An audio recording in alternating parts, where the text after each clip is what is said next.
Hello dear students, अस्सलाम वालेकुम। तो अज असां जेको आहे सो हेल्पिंग वर्ब जे पार्ट 2 में पढ़ूं पिया डू, डज ऐं डिड।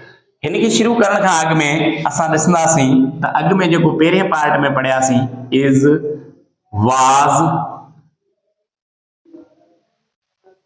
आर, वर, एम। त अॻु में असां घणा पढ़ियासीं? 5 पढ़ियासीं। उहे छा हुया? इज़, एम, आर, वाज़ ऐं वर। त हाणे अलॻि लिखण जो मक़सदु इहो आहे, इज़ ऐं वाज़ छा हुया? सिंगुलर। ऐं आर ऐं वर छा हुया? प्लूरल। ऐं एम जेको असां पढ़ियोसीं फिक्स्ड। ऐं हिकिड़ी शइ इहा आहे त इहे 5 हेल्पिंग वर्ब आहिनि, इहे छा हुया? स्टेटिव वर्ब हुया। कहिड़ा वर्ब हुया? Stative verb. ऐं इहे मेन वर्ब जो बि कमु करे सघनि था ऐं गॾोगॾु हेल्पिंग वर्ब जो बि। इहो हिकिड़ी कॉमन ॻाल्हि आहे त जॾहिं बि तव्हांखे जुमिले में 2 वर्ब मिलनि त तव्हां ई सम्झो त पहिरियों वर्ब हेल्पिंग वर्ब आहे ऐं ॿियो जेको आहे सो मेन वर्ब आहे। जॾहिं तव्हां वटि जुमिले में हिकिड़ो ई वर्ब तव्हांखे मिले थो त तव्हां इहा सम्झो त इहा मेन वर्ब आहे। त अॼु असां ॾिसूं था डू, डज़ ऐं डिड। हिकिड़ी ॻाल्हि त इहे एक्शन वर्ब आहिनि। इहे छा आहिनि? एक्शन ज़ाहिर कनि था। जॾहिं त इज़, एम, आर, वाज़, वर उन्हनि छा ज़ाहिर कई पे? स्टेट। ऐं गॾोगॾु इहे हेल्पिंग वर्ब आहिनि। इहे हेल्पिंग वर्ब कॾहिं आहिनि? जॾहिं हिकिड़े जुमिले में 2 वर्ब अची वञनि। घणा वर्ब अची वञनि? 2। ऐं इहे मेन वर्ब बि आहिनि। मेन वर्ब इहे तॾहिं हूंदा आहिनि जॾहिं जुमिले में सिर्फ़ु हिकिड़ो ई वर्ब हूंदो आहे ऐं इन्हनि जो इस्तेमालु असां पैसिव वॉइस में एज अ हेल्पिंग वर्ब नथा करे सघूं। पैसिव वॉइस में अगरि जे असां इन्हनि जो इस्तेमालु कंदासीं त इन्हनि जे रिप्लेसिंग में असां इज़, एम, आर, डू ऐं डज़ जी रिप्लेसिंग में आणंदासीं ऐं डिड जी जेका रिप्लेसमेंट हूंदी उन में असां वाज़ ऐं वर खे खणी ईंदासीं। त हाणे इन मां हिकिड़ी ॿी शइ बि असांजी हिते क्लियर थिए पई। असां वटि निचूड़ हिकिड़ो अचे पियो त टोटल हेल्पिंग वर्ब घणा आहिनि? 11। इज़, एम, आर, वाज़, वर, do, does, did, have, has ऐं हैड। हाणे इन्ही मां असांखे इहा ख़बर पई त डू, डज़ ऐं डिड इहे पैसिव में इस्तेमालु नथा थियनि। त बाक़ी असां वटि जेके पैसिव में हेल्पिंग वर्ब इस्तेमालु थियनि था उहो सिर्फ़ु आहिनि 8। उहे केतिरा आहिनि? 8 आहिनि। त हाणे इन्हनि खे असां लिखियो आहे त भई हिकिड़ो त इहे मेन वर्ब तौरु इस्तेमालु थियनि था ऐं ॿियो वरी जेको आहे सो हेल्पिंग वर्ब तौरु। सिंपली पहिरीं जुमिले में तव्हां ॾिसो आई डिड माय वर्क। हाणे हिन में हिकिड़ो ई वर्ब आहे, इन में हिकिड़ो वर्ब आहे। ॿिए जुमिले में ॾिसो I didn't help. I didn't हिन में जेको आहे सो घणा वर्ब आहिनि? 2 आहिनि। घणा वर्ब आहिनि? 2। त पहिरियों वर्ब छा थींदो? Helping verb. हिन में हिकिड़ो ई वर्ब आहे त इहा हिकिड़ो वर्ब तव्हांजो छा हूंदो? मेन वर्ब हूंदो। इतां खां इहो कॉन्सेप्ट क्लियर थी वियो त जंहिं बि जुमिले में हिकिड़ो वर्ब हूंदो त उहा मेन वर्ब थींदो। जंहिं बि जुमिले में हिक खां वधीक हूंदा त पहिरियों वर्ब जेको आहे सो असां उन्ही खे हेल्पिंग वर्ब तौरु कंसीडर कंदासीं। हाणे असां ॾिसूं था त वर्ब जा टोटल 5 फॉर्म आहिनि। V1, V2, V3, V4, V5।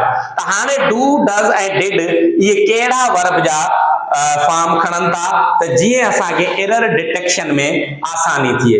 त असां ख़बर आहे V5 इन्हनि सां कॾहिं न लॻंदो, इहो फाइनाइट। V4 मुकमल तौर तव्हां नथा लॻाए सघो। V3 इन्हनि सां गॾु न लॻंदो। V2 इन्हनि सां गॾु न लॻंदो।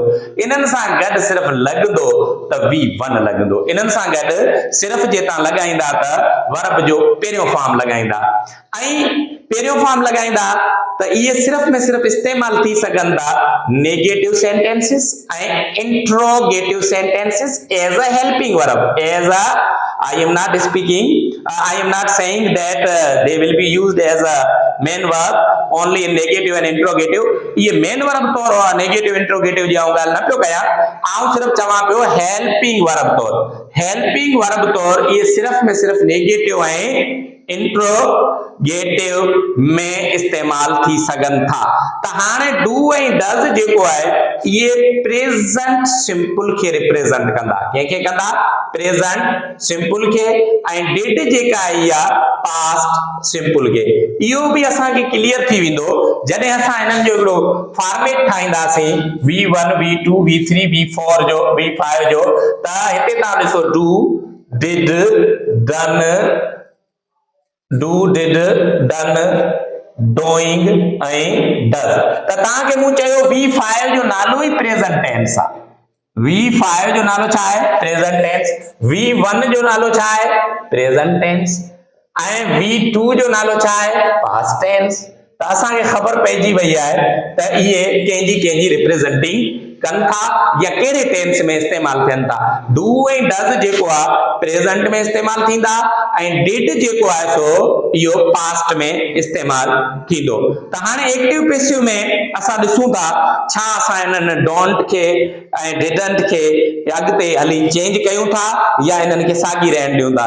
जीअं I don't write a letter, त हाणे तव्हां इन में ॾिसो ॿ वर्ब पिया आहिनि। पहिरीं तव्हां ॾिसो त डू जेका इस्तेमाल थियो आहे या डोंट इस्तेमाल थियो आहे, इन खां पोइ ॿियो वर्ब पियल आहे। हा, इन में ॿ वर्ब पिया आहिनि, त ई सम्झो ही तव्हांजो छा आहे हेल्पिंग वर्ब आहे। हेल्पिंग वर्ब आहे त इनखे तव्हां पैसिव में इस्तेमाल नथा करे सघो, त इनखे असां कंहिं में चेंज कयोसीं इज़ में, छाकाणि त डू ऐं डज जेको आहे इज़ एम ऐं आर में तब्दील थींदा। नेक्स्ट सेंटेंस में तव्हां ॾिसो डिडंट लॻो पियो आहे, छा लॻो पियो आहे डिडंट। पर वरी भी हिकिड़ी शइ तव्हांखे ज़हन में रखणी आहे त अच्छा इहा हिकिड़ो हिते लिखियल आहे वर्ब या ॿियो बि आहे। हा, हिते ॿियो वर्ब पियो आहे, वरी बि हिते जेको ॿ वर्ब आहिनि त पहिरियों वर्ब तव्हांजो एच वी आहे। अगरि जे पहिरियों वर्ब एच वी आहे त पैसिव में जॾहिं वेंदो डिड तॾहिं उहो वाज़ में तब्दील थींदो। नेगेटिव सेंटेंस आहे त असां इन जे करे छा लॻायो आहे न। हाणे सिंगुलर ऐं प्लूरल सब्जेक्ट इहो हर टेंस में असांजे साम्हूं ईंदा। त सिंगुलर जेके आहिनि केतिरा आहिनि असां वटि 5 आहिनि ऐं प्लूरल घणा आहिनि 3 आहिनि। पर हाणे हिकिड़ी ॻाल्हि इहो आहे त असां सिंगुलर सब्जेक्ट सां सिंगुलर वर्ब लॻाईंदासीं, प्लूरल सब्जेक्ट सां प्लूरल वर्ब लॻाईंदासीं। पर कुझु एक्सेप्शनल केस आहिनि। त हाणे जी मिसाल तौर आहे त आए सां सिंगुलर आहे पर डज असां नथा लॻाए सघूं, त इहा एक्सेप्शनल केस आहे। त यू हिकिड़ो सिंगुलर आहे हिकिड़ो प्लूरल आहे, पर असां यू सां जेको आहे सो डज असां नथा लॻाए सघूं। त हाणे इहे जेको आहिनि लैंग्वेज आहे साइंस कोन्हे जेको इन जा फिक्स्ड रूल हुजनि, पर कुझु अहिड़ा रूल आहिनि जेके 99% असांखे फ़ाइदो कनि था त इन्हनि शयुनि खे सम्झण लाइ। त हाणे अॼु जेको आहे सो असां हिते 5 अॻु में पढ़ियासीं इज़ एम आर वाज़ वर, ऐं अॼु जेको असां पढ़ियो आहे डू डज ऐं डिड। त आई होप त असांजा जेको आहे सो टोटल हेल्पिंग वर्ब घणा थी विया 5 ऐं 3 8। हाणे नेक्स्ट जेको थर्ड पार्ट में हैव हैज़ ऐं हैड जो इस्तेमाल पढ़ंदासीं।